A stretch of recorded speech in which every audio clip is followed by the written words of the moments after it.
안녕하세요. 얼마 전에 쓸데없는 짐덩어리를 다른 사람에게 떠넘기고 드디어 홀가분해진 30대의 평범한 돌싱녀입니다. 결혼을 하고서 마냥 행복하게만 사는 여자는 아마 없을 거라고 생각해요. 알게 모르게 가지고 있는 비밀도 있을 것이고 숨기고 싶은 것도 있을 수 있죠. 남들에게는 항상 잘 사는 것처럼 보이고 싶지만 사실 다른 사람 도움을 받아서라도 벗어나고 싶은 상황도 있기 마련이잖아요. 저는 친정의 도움을 통해 정신 나간 집구석에서 탈출할 수 있었던 사람이에요. 그리고 그런 제 탈출 과정을 다른 분들과도 나누고자 이렇게 사연글을 쓰고 있죠. 저는 대학을 정말 관심이 하나도 없던 곳으로 갔거든요. 제 특기를 살릴 수 있는 전공도 아니었고요. 그래서 졸업하고서도 갈피를 못 잡고 이것저것 다른 일에 손을 댔죠. 그렇게 이리저리 전전하다 남편과 만났고 3년의 연애 끝에 결혼을 하게 됐죠. 결혼 당시에는 20대 후반 젊은 나이였고요. 남편은 평범한 회사원으로 저와 나이 차는 좀 있어요. 사실 결혼할 때까지 고민이 많았어요. 남편이 분가를 못하는 상황이라고 했었거든요. 결혼을 하면 우리 집에 들어와서 살아야 한다. 그리고 하던 일은 그만둬야 할지도 모른다. 이렇게 말했죠. 다만 몇 년 동안 열심히 돈 모아서 가능하면 분가할 거라고 이야기했기 때문에 솔직히 그것만 믿고 결혼을 한 거였어요. 그런데 세상 일이 다 마음대로 되지는 않더군요. 막상 결혼을 하고 보니 많은 것들이 달라졌어요. 결혼 전에는 다정했던 시모가 할 줄 아는 게 아무것도 없냐며 짜증만 냈고 잘해주던 남편도 점점 소원해지는 걸 느끼게 됐거든요. 결혼한 지 3년이 지났을 무렵 시집살이가 너무 고되어 남편에게 물었죠.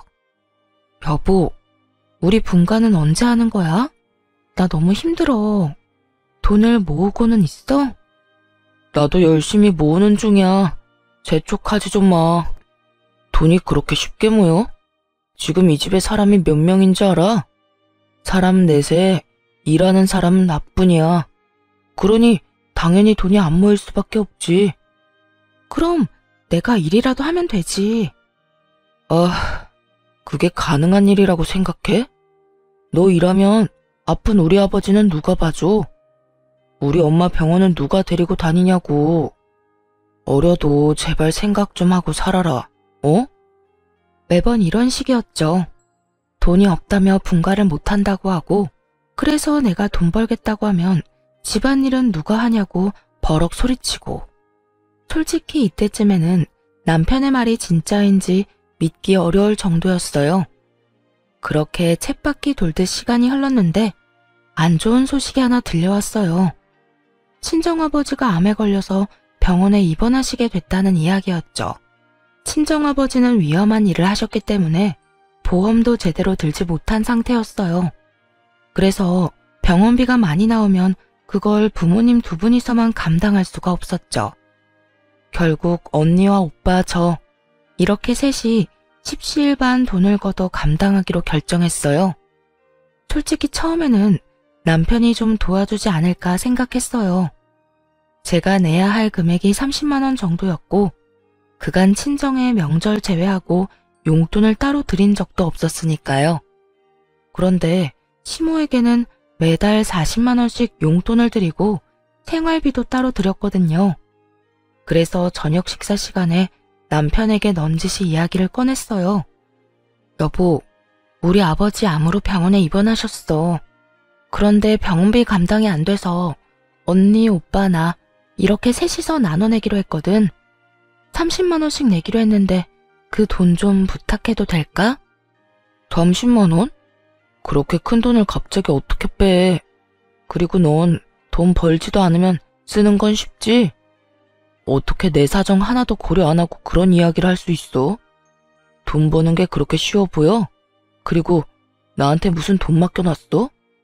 정말 한심스럽고 차가운 말이었어요. 일을 안 하겠다고 한 것도 아닌데 놀면서 돈도 안 버는 사람처럼 몰아가더군요.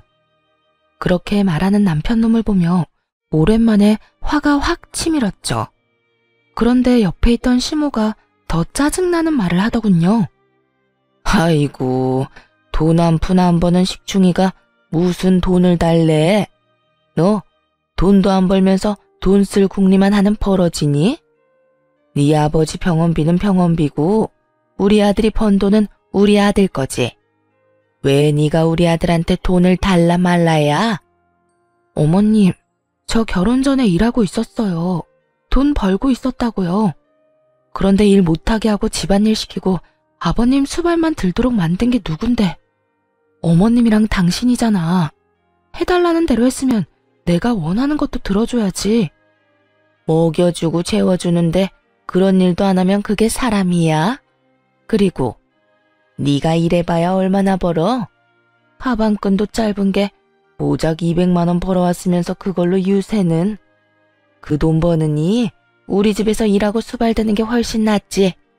그게 왜 훨씬 나아요? 지금 아버지가 아픈데 돈 한 푼도 못 받는 신세인데. 그리고 제가 집안일에 수발만 들어요? 아가씨는 어떻고요? 매번 집에 와서 애나 보라고 시키고 자기는 놀러 나가고, 나갔다 오면 자기는 손이 없나 발이 없나 반말로 물이나 가져오라고 소리나 치고, 두 눈 부릅뜨고 더럽다며 청소나 하라고 시켜먹기나 하고. 제가 며느리이긴 해요. 이게 식모살이지. 요즘 어떤 며느리가 이렇게 살아요. 더 이상은 못하겠어요. 나도 이제 일하러 나갈 거예요. 무슨 말을 해도 너 왜 우리가 괴롭힌 것처럼 말을 해? 그런 건 다 며느리가 하는 일이야. 싫다고 피해갈 수 있는 것도 아니고. 그게 고가오면 결혼을 하지 말았어야지. 요즘에 차라리 결혼하지 말 걸 절실히 후회하고 있거든요. 어쨌든 내일부터 일자리 알아보러 다닐 거니까 그렇게 알고 계세요. 처음으로 그 사람들에게 크게 반항하고 방으로 들어가 취업 준비부터 했어요. 동네 마트에서 캐셔를 하더라도 지금 이 현실보다는 더 낫겠다는 생각이 들었죠. 이랬는데도 안 들어주면 강제로라도 일할 생각이었고요. 그때 남편이 들어오더니 코웃음을 치더군요. 내일부터 일자리 알아보러 다닌다고? 그게 그렇게 쉬운 것 같아? 돈 버는 게 쉬운 일 같냐고. 그리고 너 일하면서 집안일하는 게 얼마나 힘든지 모르지? 내가 너를 위해서 다 그렇게 하자고 한 건데 결국 고생길로 걸어 들어가는구나. 굳이 옆에서 이렇게 빈정대더라니까요. 어이가 없었어요. 저까지 일을 하면 당연히 집안일은 둘이서 같이 해야 하는 거죠. 마누라가 돈을 못 벌어서 아픈 장인어른 병원비 줄 돈도 아깝다고 했잖아요. 그러니까 직접 돈을 벌겠다는데 여전히 자기는 집안일을 안 하겠다는 뉘앙스로 완전히 남일 말하듯 이야기하는 걸 들으니 열불이 나더군요. 내가 일 시작하면 당신도 집안일 해야지. 왜 나만 해? 이제 나는 내 선에서 할 수 있는 만큼만 집안일 할 거야. 그리고 공부해서 돈 많이 버는 직장 들어갈 거라고. 다 늙어서 그게 되겠냐? 그리고 난 평생 부엌에 들어가 본 적도 없고 손에 물 묻힌 적도 없어. 그러니까 어차피 다 네 일이 될 거야. 혼자 알아서 잘해봐. 그러고는 태연스레 자기 할 일을 하더군요. 너무나 화가 나고 오기가 생겼어요. 어떻게든 남편 눈보다 더 돈을 잘 버는 직장에 들어가 떵떵거려야겠다고 생각했죠. 하지만 공부를 하려면 시간이 필요했고 학원에 다니려면 돈도 필요했어요. 물론 제게는 둘 다 없었고요. 게다가 그 다음날 학원을 알아보려고 나가려니 시모가 저를 붙잡더군요. 그러고는 아주 비웃으며 말했어요. 네가 할 줄 아는 게 뭐가 있어? 그럴 시간에 집안일이나 꼼꼼하게 해. 너 이렇게 선 넘는 것도 내가 봐주는 거야. 나 오늘 모임에 다녀올 동안 시아버지나 좀 봐드려라. 그러면서 후다닥 놀러 가버리고 또 어느 날은 신호와 함께 사라지고 그러더군요. 제가 아무리 직장을 가지고 싶다고는 하나 이렇게 아무것도 못하는 뇌졸중 환자를 홀로 둘 만큼 나쁜 인간은 아니거든요. 결국 시부 수발드느라 시간을 다 뺏기고 놀다가 늦게 들어온 시모 때문에 열받고 하루하루 그런 나날이 반복되었어요. 결국 이 답답함을 견디지 못하고 친정엄마에게 말했죠. 엄마, 공부하고 하고 싶은데 시댁에서는 도움을 하나도 안 줘. 나더러 네가 뭘 할 수 있겠냐고. 그럴 시간에 시아버지 수발이나 들라고 하는데 진짜 미치고 팔짝 뛰겠어. 게다가 더 열받는 건 시어머니가 매번 시아버지랑 나만 두고 집을 나간다는 거야. 내가 아무 데도 못 가게. 진짜 미치겠어. 에휴, 우리 딸, 네가 고생이 많다. 시집살이라는 게 그렇지.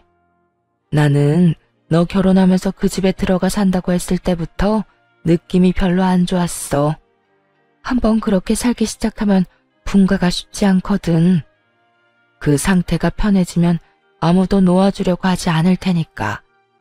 그러면 엄마가 좀 도와줄까? 네가 아무리 말해도 안 듣는다면 내가 사위한테 이야기하는 방법도 있지. 엄마가? 그렇게 해주면 나야 좋지. 그런데 어떻게 할 건데? 그런 대화를 나누고 그날 저녁 식사 시간에 남편에게로 전화가 왔어요. 발신이는 당연히 친정엄마였죠. 저는 아무것도 모르는 척하고 있었어요. 그래, 이서방, 나야. 다른 게 아니라 이번에 자네 장인이 병원에 입원했단 소식은 들었지? 네, 장모님. 들었습니다. 죄송합니다. 저희도 식구가 많은데 버는 돈은 한정적이라. 병원비는 드리기 어려울 것 같다고 와이프에게 말해두었어요. 자네 형님이랑 처형이 막내만 돈 못 낸 거에 대해 불만이 상당히 많아. 다들 힘든 처지에 그쪽만 유별나게 군다고. 그래서 내가 일을 하겠다고 했어. 나라도 나가서 돈을 벌어야 병원비가 충당이 될 것 같아서. 대신 내가 일하러 가면 자네 장인이 혼자 남게 되거든. 그러니까 그동안만이라도 우리 딸이 아버지 병수발 들도록 해줄 수 있겠나? 그것까지 어렵다고 하면 우리 딸에게 일을 시켜서라도 돈을 받아낼 참이야.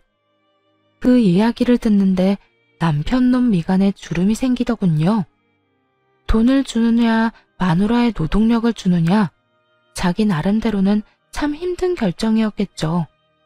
돈을 주면 자기 식구들이 쓸 돈이 부족해질 거고, 저를 주면 시댁에서 일할 사람이 없어질 테니까요. 그러면 시모가 싫어할 가능성이 100%였죠.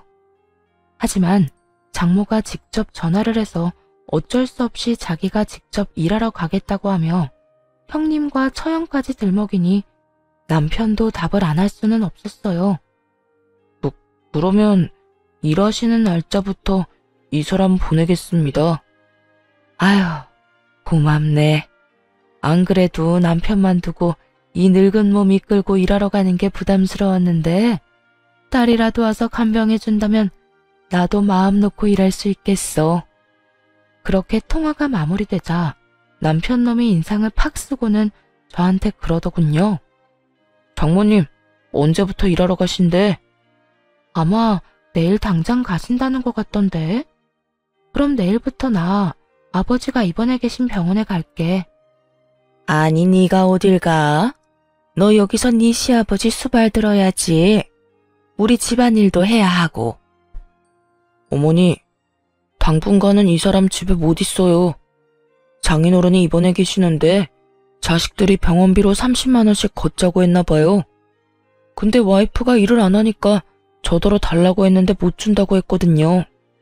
그랬더니 장모님이 일을 하러 가신다네요. 그러면서 장인어른 돌볼 사람 없다고 이 사람 불러서 간병시키시겠대요. 아휴, 그래도 이렇게 갑자기. 우리는 준비가 하나도 안 됐는데. 시모가 난색을 표하기는 했지만 결국에는 저를 보내줘야 했어요. 돈을 주지 않을 거면 딸이라도 보내달란 말이 아무래도 남편에게 먹힌 것 같았죠. 그렇게 저는 친정아버지가 계신 병원으로 갔어요. 네 언니랑 오빠가 돈 더 내기로 했어. 너 힘들게 사는 거 다 아는데 괜히 부담 주고 싶지 않다고 하더라. 엄마가 네 아빠 병간호 할 테니까 너는 하고 싶었던 공부해. 여기서 혼자 공부해도 되고 학원 등록해서 수업을 들어도 좋고. 엄마, 너무 고마워. 진짜 엄마뿐이야. 너무 기뻐서 팔짝팔짝 뛰며 친정엄마를 끌어안고 고마움을 전했어요. 1년이건 2년이건 네 아빠 목숨 붙어있는 동안은 공부할 수 있을 거다. 병원비 안 주려고 결국 너 보낸 거 보니 사위가 앞으로도 돈 줄 생각은 없어 보이더구나. 여기 학원 등록할 때 쓸 돈 넣어놨으니까 이걸로 어서 등록하고 와. 정말 너무 감동적이었어요. 시댁에서 벗어나게 해준 것만으로도 감사한 일인데 학원비까지 마련해 주시다니. 당장 학원에 등록하고 공부를 시작했어요. 원래 공부를 싫어하는 건 아니었던지라 열심히 할 수 있었어요. 게다가 아침 9시부터 저녁 6시까지 병원에 있는다는 핑계로 그 시간을 모두 공부에 쓸 수 있었으니 효율도 쑥쑥 올랐죠. 그렇게 1년 만에 공인중개사 시험에 합격하게 됐어요. 1차, 2차를 한 번에 합격하는 건 물론 쉽지 않은 일이었지만 남편과 시댁을 향한 분노와 오기로 그 어려운 시험을 통과할 수 있었죠. 그렇게 시험에 합격하고 나서 남편과 시모에게 전했어요. 아버지 병간호하며 틈틈이 공부해서 합격했어. 나 공인중개사로 일할 수 있거든. 이제 취업할 생각이야. 미쳤어? 왜 쓸데없는 짓을 하고 그래? 돈 버는 것보다 집안일이 더 중요하다고 했잖아. 너 설마 이러려고 장인어른 병간호하겠다고 했던 거야? 지금 내 인생에 돈 버는 것보다 중요한 건 없어. 우리 아빠 아플 때 나한테 일도 안 한다고 하면서 돈 한 푼 안 준 사람이 누군데? 당신이 내 상황이었어도 그런 식으로 이야기했을까? 나는 그 이야기 들을 때 정말 더럽고 치사하다고만 생각했거든? 아, 시집와서 돈도 못 벌면 친정에 도움도 제대로 못 주겠구나. 그 생각하면서 오기로 시험에 합격한 거라고. 나도 이제 내 돈 벌어서 친정에 당당히 도움 줄 거야. 그럼 우리 아버지는? 아픈 우리 아버지는 누가 돌봐? 당신이 보면 되겠네. 무려 4년 넘게 내가 수발들었어. 당신 아버지가 아픈 건 당신이 알아서 할 일이지. 직접 못하겠으면 돈으로 사람 사서 쓰든가. 당신 그런 쪽으로 계산 잘하잖아. 아냐? 그리고 이제 난 내 아버지만 건사할 생각이라 당신 아버지한테 신경 쓸 틈이 없어. 와, 이게 네 진심이었어? 너 진짜 불효라는 게 뭔지 잘 알려주는 사람이네. 네 아버지만 소중하고 내 아버지는 소중하지 않다. 당신 아버지가 소중하지 않았으면 4년이나 넘게 수발들었겠어? 그리고 불효를 저지르는 건 넌데 왜 내가 욕을 얻어먹어야 해? 당신이야말로 불효자 그 자체 아니야?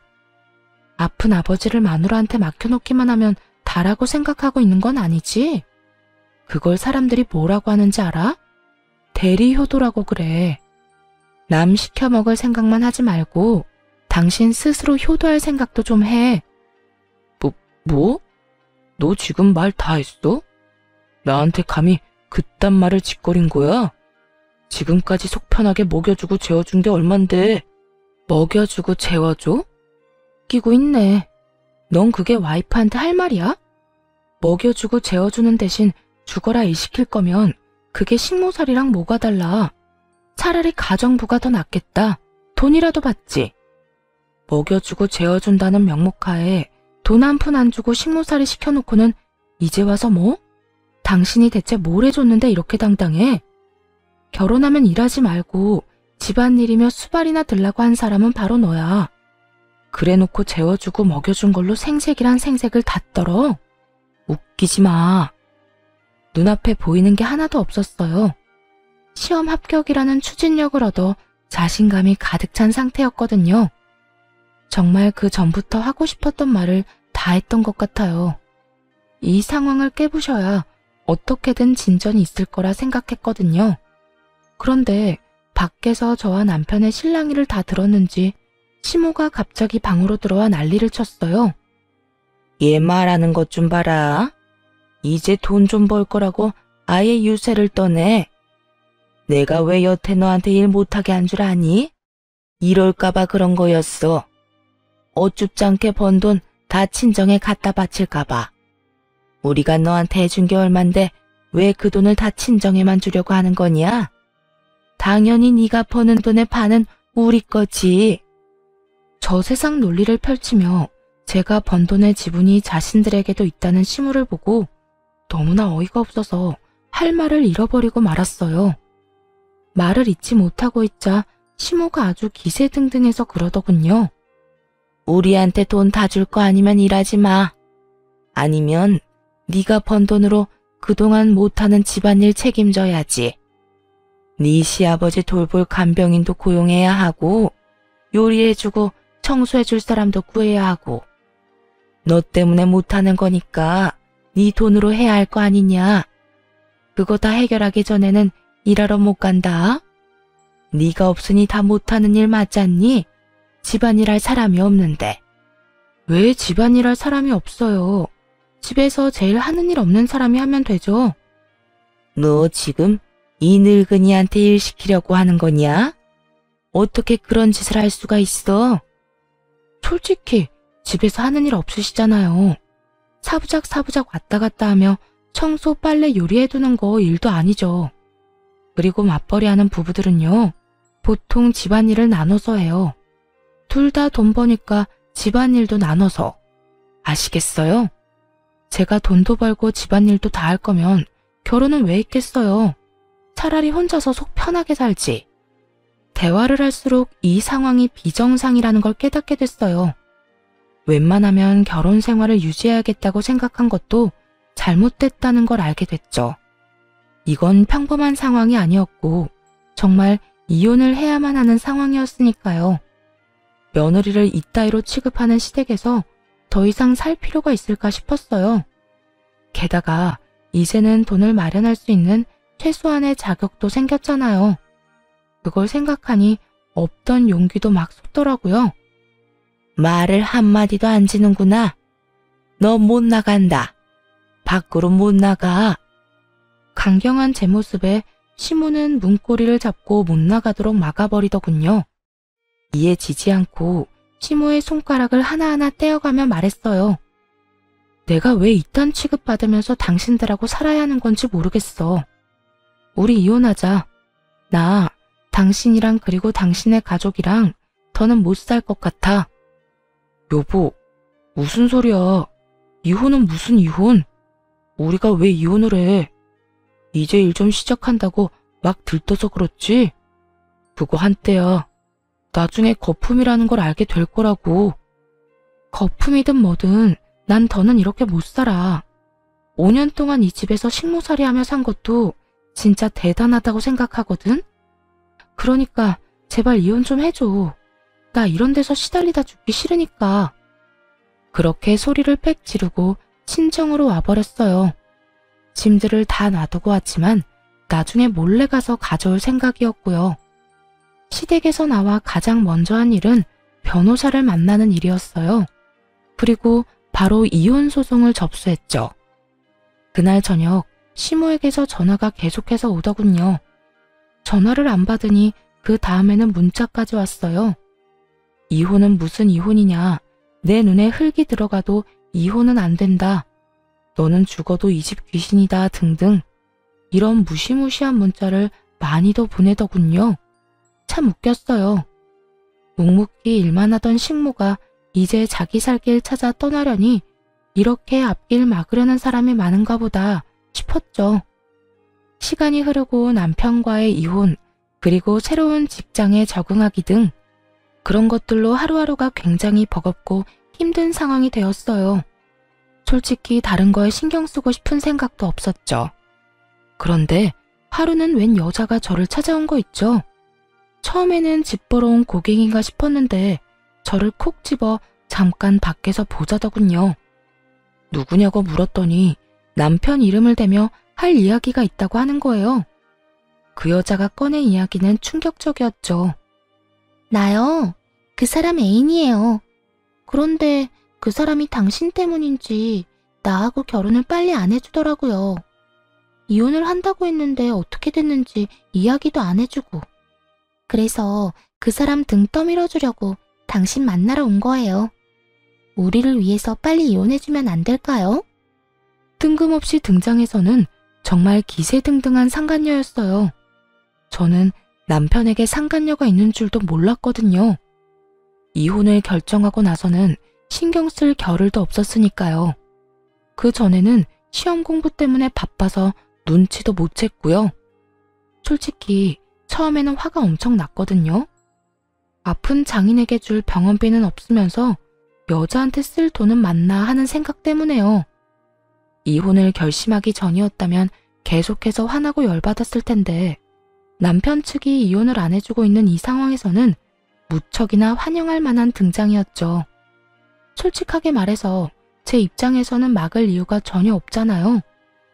나 대신 그 지옥불에 스스로 들어가겠다는 용감한 여인을 말이에요. 누가 봐도 제가 그 사람이랑 더 잘 어울려요. 그리고 그 사람이 저한테 쓴 돈도 어마어마하고요. 저는 사랑하지 않으면 그렇게 못한다고 생각하거든요. 남편의 어디가 좋아서 결혼하려고 하시는 건지 물어봐도 되나요? 우선은 돈을 잘 벌잖아요. 그리고 저한테 잘 쓰기도 하고. 무엇보다 잘해주니까 여자로서 마음이 혹할 수밖에 없죠. 그거면 끝 아닌가? 듣자 하니 와이프한테는 돈도 잘 안 쓰고 잘해주지도 않는다고 하던데. 솔직히 그러니까 지금 그런 꼴로 다니시는 거겠죠. 저는 그 사람이 명품 가방도 선물해주거든요. 상간녀가 들고 있는 가방은 정말 몇백만 원짜리 명품 가방이었어요. 그걸 보고도 화가 나기는커녕 도리어 차분해졌죠. 그래, 이 사람한테 모든 걸 넘기자. 사실 그 생각만 들었거든요. 좋네요. 그럼 그쪽이 그 사람 가지세요. 저는 딱히 이제 필요 없거든요. 저한테는 돈 쓰기 싫어하는데 당신한테는 잘만 쓴다니 다행이네요. 그런데 대신 이거 하나는 알아둬요. 난 당신한테도 위자료 받을 거예요. 상간녀 위자료 청구 소송 알죠? 그 사람이 유부남인 거 알고 당신이 먼저 찾아와서 이혼해달라고 말했으니까요. 나는 이제 더 이상 그 사람하고의 관계에서 손해보는 짓은 안 하고 싶거든요. 뭐 맘대로 해요. 어차피 그 위자료도 그 사람이 내줄 거니까. 난 이렇게 해도 저렇게 해도 상관없어요. 자신만만한 상간녀 모습을 보며 너무 웃겼죠. 자기가 가려는 길이 가시밭길인 걸 알고 있는 걸까요? 아니, 알았다면 찾아와서 이런 좋은 제안을 하진 않았겠죠. 서로 헤어지기 전에 마지막으로 물었어요. 그거 말고 저한테 할 말 있어요? 그 사람 월급이 얼마 정도인지 알아요? 그건 왜요? 당신한테는 돈 많이 쓴다면서요. 그럼 많이 벌겠지. 나한테 한 달에 100만 원씩 꼬박꼬박 주긴 했거든요. 그런데 월급이 얼만지는 절대 이야기를 안 해주더라고요. 그러니까 궁금하잖아요. 얼마나 벌길래 내 연유한테 그만큼이나 돈을 주나 싶고. 설레발치며 김치국 마시는 상간녀를 보고 속으로 남편에게 욕을 한바탕 했어요. 남편이 자기 월급은 300만 원밖에 안 된다고 했었거든요. 시댁에서 쓰는 돈의 규모를 보면 실제로도 딱 300만 원 정도 쓰고 있었고요. 그런데 알고 보니 실제 월급이 400만 원인 거잖아요. 저와 시모에게까지 월급을 줄여서 이야기한 거더군요. 솔직히 화내고 싶었지만 이제 앞으로는 볼 일 없는 인간이니 그냥 혼자서만 알고 있으려 했어요. 화나는 것과 별개로 상간녀와의 만남은 매우 유익한 시간이었어요. 그때 나눈 대화 덕분에 수월하게 이혼할 수 있었거든요. 배우자의 유책 사유를 밝히는 게 제 상황에서는 좀 애매했거든요. 법적으로 따지니 괴롭힘의 증거가 부족해서 좀 걱정스러웠는데 이렇게 떡하니 외도한다는 사실을 알려주는 사람이 나타나서 다행이었죠. 당연히 저한테 더 좋은 쪽으로 판결이 났고요. 결국 위자료의 재산 분할까지 살뜰하게 챙길 수 있는 건 다 챙겨서 이혼했어요. 그리고 상간녀 소송까지 진행해서 그 위자료도 빠짐없이 청구했죠. 상간녀의 존재가 드러난 뒤에 남편놈이 시댁에 이야기를 했을 거라고 생각했어요. 불륜 때문에 남편놈이 이 이혼 소송에 져지고 들어간 거니까요. 이에 대해 설명을 하려면 당연히 다 밝혔을 거라 생각했는데 시모에게 이야기조차 안 했더군요. 그리고 시댁에 상간녀가 들어갔다는 이야기도 없었고요. 그 사실을 어떻게 알았냐고요?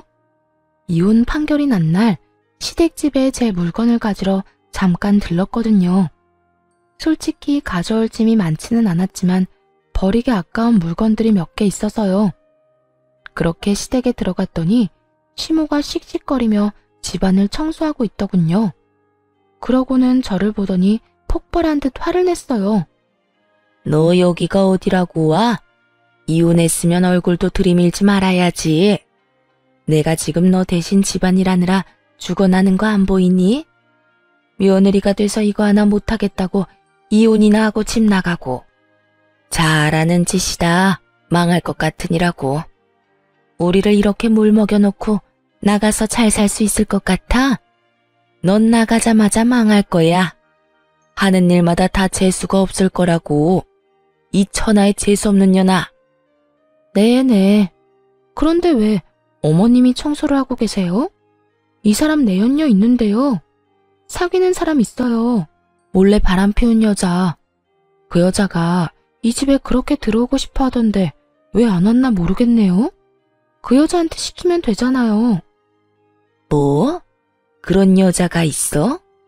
너 왜 숨겼어? 그런 여자가 있으면 당장 데려와야지. 봐라. 너 같은 거 없어도 우리 집에 여자가 넘쳐난다. 우리 아들 마누라 자리를 탐내는 여자가 이렇게 많아. 어머니, 아직은 시기상조예요. 불러서 뭐 어쩌시려고요? 일단 나중에 좀 더 시간이 지난 뒤에 불러서. 그동안 내 어깨며 허리며 다 못 쓰게 되면 네가 책임질래? 난 이제 못한다. 힘들고 아파서 더는 못해. 며느리감이 있는데 왜 안 데려와?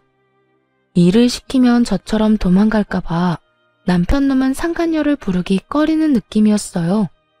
하긴 그럴 가능성은 충분히 높았죠. 상간녀가 얌전히 집에서 일할 만한 관상은 아니었거든요. 돈 때문에 남편과 저를 하루빨리 찢어놓으려는 여자였는데 여기서 시모가 시키는 대로 일을 한다고? 절대로 그렇게는 못할 사람이에요. 그런데 남편이 상간녀를 안 데려오면 이야기가 진행이 안 되잖아요. 저도 내심 이 집안이 풍비박산 나는 거 보고 싶었거든요. 그래서 몰래 그 여자한테 문자 보냈어요. 남편놈 어머니가 당신 보고 싶어 하니까 당장 달려오라고요. 야무지게 지도도 첨부해서 말이죠. 그리고 두 번째 폭탄을 시모 앞에 터뜨려줬어요. 하긴 데려오기 좀 그럴 수도 있죠. 그 여자 데려오려면 월급 이야기도 솔직하게 해야 하니까요. 월급? 그게 무슨 소리야? 이 사람이 그동안 저랑 어머님 속이고 상간녀한테 매달 100만 원씩 줬대요. 세상에, 월급이 300인 줄 알았는데 400이더라고요. 그중에 100만 원이나 매달 내연녀한테 쓰다니 얼마나 통 큰 사람이에요. 어머니한테는 꼴랑 용돈 40만 원만 주던 사람이. 제 말에 정신이 획가닥 돌았는지 시모의 눈이 뒤집어지더군요. 이 미친놈이 여자한테 100만 원씩 줬다고? 야, 네가 진짜로 미쳤구나. 어떻게 집도 아니고 밖에다가 그렇게 돈을 뿌리고 다녀? 그래놓고 여태 돈 없다고 용돈을 40만 원만 줬어? 이 천하의 나쁜 놈 같으니라고.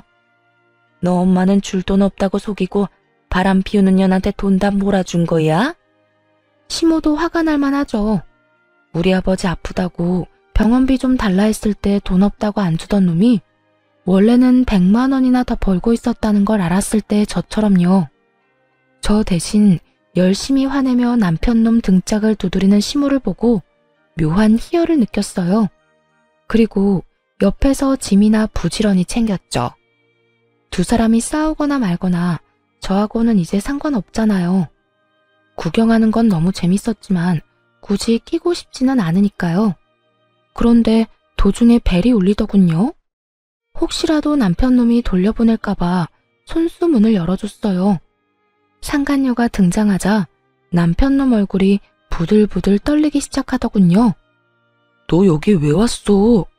내가 때 되면 부른다고 했잖아. 상간녀에게 한 소리 하려는 남편놈을 막고 상간녀에게 웃으며 말했어요. 어머, 잘 오셨어요. 저도 이제 막 짐 다 싸서 나가는 길이거든요. 앞으로 여기서 먹고 자고 함께 지내며 시부모님 수발 들고 식모살이 하시면 돼요. 저를 대신해서 말이죠. 그럼 당신 원하는 대로 해줬으니까 저는 이만 갈게요. 남편놈은 차마 고개를 들지 못하고 푹 숙여버렸고 시모는 잘한다는 듯이 흐뭇해하며 제가 하는 말을 듣고 있었죠. 상간녀는 당황스러운 표정으로 저와 남편을 번갈아가며 쳐다볼 뿐이었어요. 어리둥절해하는 그 여자를 놔두고 얼른 짐을 챙겨 잽싸게 집으로 돌아와 버렸네요. 남편놈을 어렵게 반품했는데 다시 반송되기라도 하면 큰일이잖아요. 그 뒤에 들려온 소문의 내용이야 뻔했죠. 전 시모의 강력한 요구로 상간녀가 전 남편과 혼인신고를 했다더군요. 그리고 혼인신고를 하자마자 집에 들어오라고 했나봐요. 상간녀가 들어올 생각을 안 하니 전 시모가 시댁에 들어와야 인정하겠다고 했고요. 결국 전 남편과 전 시모의 요구에 상간녀는 시댁에 입성하게 됐죠. 사람이 같이 생활하다 보면 알잖아요. 그 집에 시부모님만 살았는지 아니면 저희 부부가 내내 같이 살았는지요. 분가하지 않고 지내야 한다는 사실에 상간녀가 제대로 놀랐나 봐요.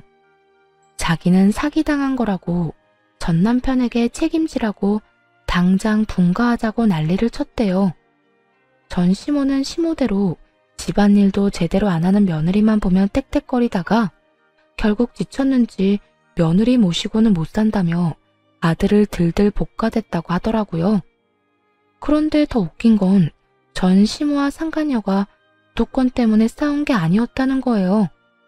사기 결혼 당했다고 생각한 상간녀는 돈이라도 왕창 뜯을 생각을 한 건지 결혼 후에도 전 남편에게 매달 100만 원씩 달라고 했대요.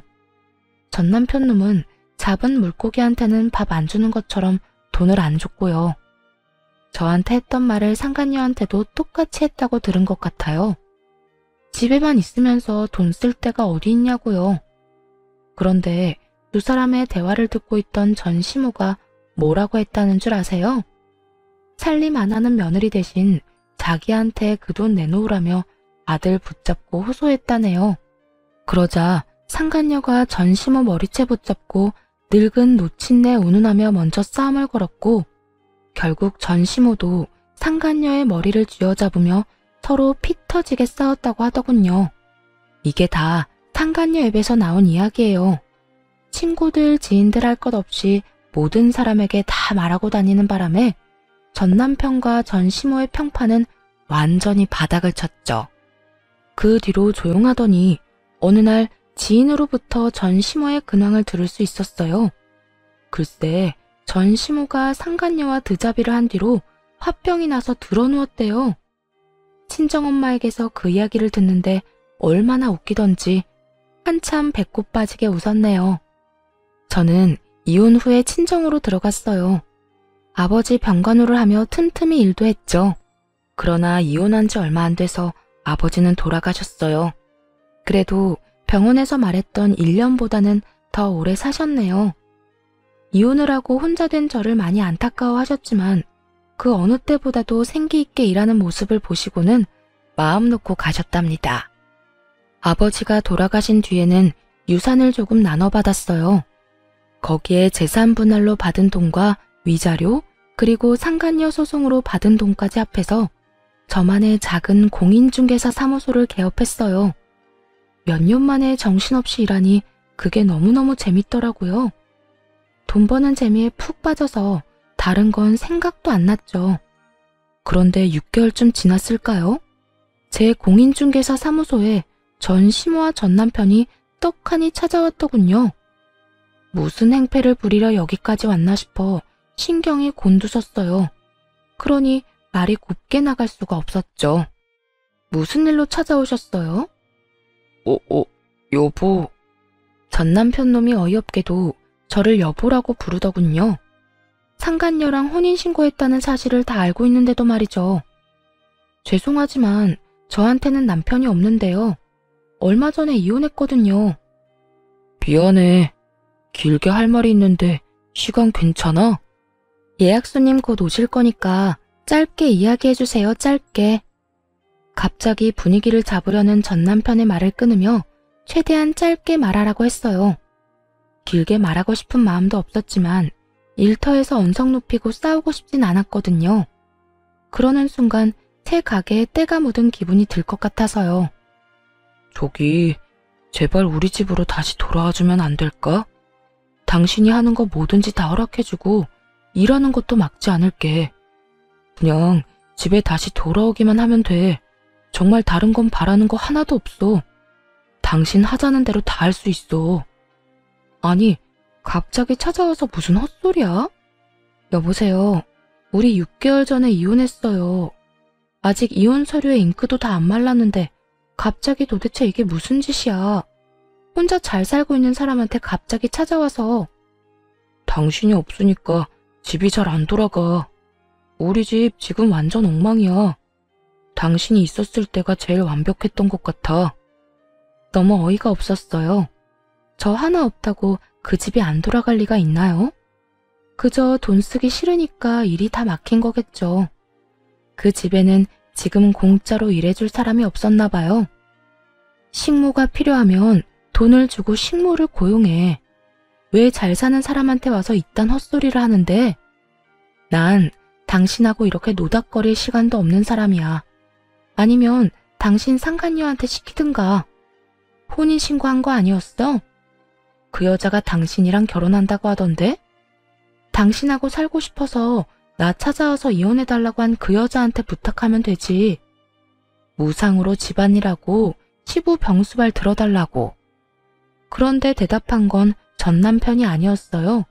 바로 전 시모였죠. 가만히 옆에서 듣고 있다가 상간녀 이야기가 나오자마자 버럭하더군요. 그 썩을 년 이야기 꺼내지도 마라. 그녀는 우리 집 돈 보고 들어온 거야.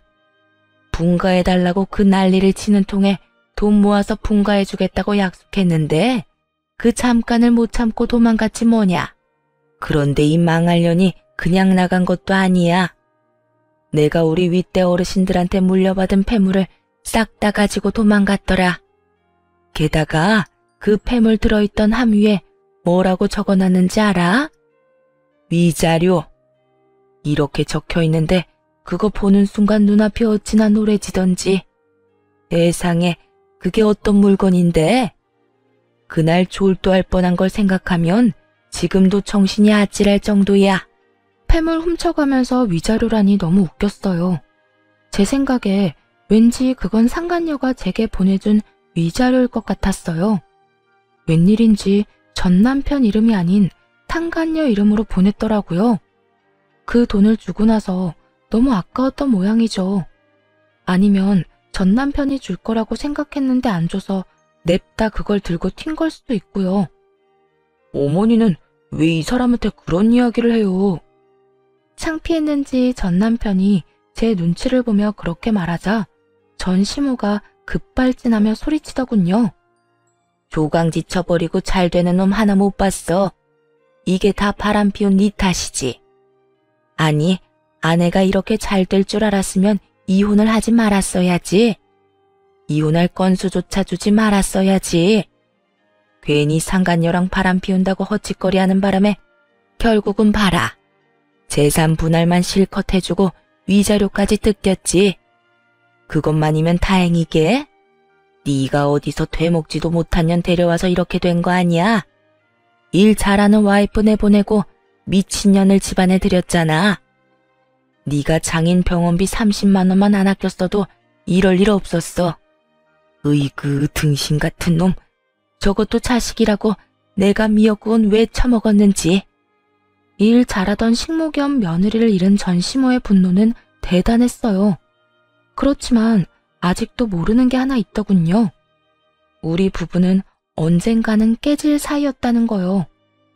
일방적으로 한쪽만 착취당하는데 지속된다는 게 더 웃긴 거잖아요. 제가 언제까지 참을 거라고 생각했는지는 모르겠는데 아마 몇 달도 안 돼 폐물 들고 도망간 상간녀보다는 월등히 나아 보였나 보죠. 그러자 전 남편 놈도 화가 나는지 자기 엄마에게 큰 소리를 치더군요. 와이프를 식모처럼 부렸던 사람은 어머니잖아요. 사람 무시하고 모멸감까지 줬으면서 왜 저한테 책임 전가하시는데요? 그리고 그 여자 일도 그래요. 처음에 부르지 말자고 했잖아요. 시간을 들이자고. 그런데 뭐가 그렇게 급했는지 조금도 못 참고 불러들여서는 결국 보세요. 여자가 놀라서 도망갔잖아요. 요즘 세상에 시부모 수발 들면서 함께 사는 여자가 어딨어요? 저를 좋아해서 결혼해서 다 나가 떨어질 판이라고요. 하라고 하는 대로만 했으면 다 잘 풀렸을 텐데 어머니가 죄다 망친 거예요. 그리고 어머니가 집안일도 안 하겠다, 수발도 안 들겠다 그러는 바람에 아버지 요양병원비며 생활비며 돈이 두세 배로 나가고 있다고요. 그런데 하는 것도 없는 주제 맨날 돈이나 달라고 하고. 양심이라는 게 있긴 해요? 두 사람이 싸우는 걸 듣는데 제 머리가 다 어질어질하더군요. 그래서 둘의 목소리가 더 커지기 전에 끼어들었어요. 남의 사업장에서 이러지 마시고 싸우시려면 밖에 나가서 싸우세요. 그리고 나간 김에 좀 꺼져주시고요. 남 탓은 대체 왜 하시는 거예요? 둘 다 똑같이 잘못한 건 사실이잖아요. 당신은 우선 바람을 피우면 안 됐고 우리 아버지 아플 때 조금이라도 돈을 썼다면 내가 이혼할 생각도 안 했겠지. 그리고 어머님도 마찬가지예요. 사람을 식모처럼 굴리더니 이제야 군말 없이 일해주던 며느리가 그리워졌나 본데 이미 버스 떠나도 한참 전에 떠났어요. 저는 사과받고 싶은 생각도 없고 그 지옥에 다시 돌아갈 생각은 추호도 없어요. 그러니까 그쪽 집안 문제들은 당신들이 알아서 하고 저하고 연결 짓지 마세요. 저요, 지금 이렇게 두 분하고 아무런 관련 없이 사는 것만으로도 행복하거든요. 여보, 나 아무렇게나 하는 말 아니야. 당신이랑 진짜 다시 잘해보고 싶어서 찾아온 거야. 어머니도 나랑 같은 마음이고. 우리 두 사람 다 당신한테 잘못한 거 잘 알아. 그러니까 이렇게 사과하고 용서받고자 하는 거야. 그래, 얘. 너만한 며느리도 없더라. 내가 그간 너무 몰라봤어. 돌아오면 진짜 뭐든 다 해주마, 응? 돌아갈 생각 조금도 없다고 말했잖아요. 영업방해로 신고하기 전에 당장 꺼지세요. 그리고 앞으로 집 팔 때나 집 살 때 제외하고는 여기 들르지 마시고요. 뭐 그럴 때도 웬만하면 다른 업장 이용해줬으면 좋겠네요. 그럼 안녕히 가세요. 다시 볼 일 없길 바랍니다. 그렇게 말하며 밀어냈더니 결국은 찍소리도 못하고 나가버리더군요. 그 인간들 하는 짓 보니 웃기지도 않았어요.